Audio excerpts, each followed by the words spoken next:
Ils étaient environ 900 au départ. Seulement 60 jeunes ont été retenus pour être formés en cybersécurité. Ici, à l'ESATIC, École supérieure africaine des technologies de l'information et de la communication. L'informatique a toujours été ma passion.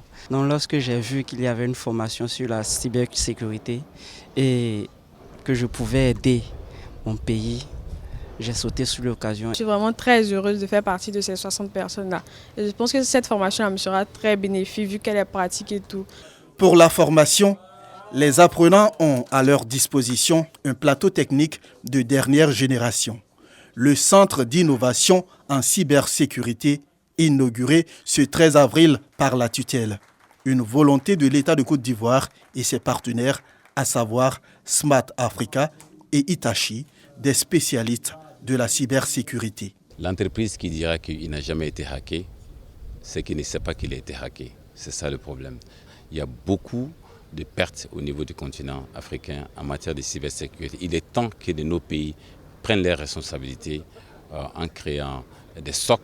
Mais pour créer des SOC qui sont les Security Operations Center, il faut d'abord former les gens qui peuvent travailler dans ces SOC-là. Se protéger, c'est aussi être capable de faire face à une menace et donc comprendre ses manières de faire, identifier, détecter, répondre, mettre en place des Security Operations Center souverains. Et notre rôle est d'aider toutes les parties prenantes à la mise en œuvre de ces SOC souverains. À travers l'ouverture de ce centre, l'État ivoirien réaffirme sa volonté d'endiguer ce fléau qu'est la cybercriminalité. L'État vient de mettre une trentaine d'ordinateurs et d'équipements super sophistiqués pour permettre d'assurer la formation de nos étudiants dans les meilleures conditions.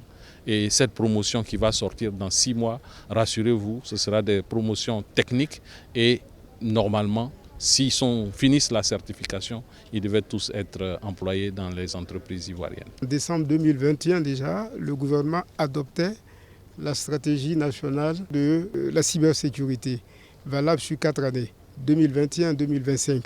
C'est dire que le sujet est d'une importance, disons, centrale. L'Afrique perd plus de 4 milliards de dollars chaque année à cause de la cybercriminalité.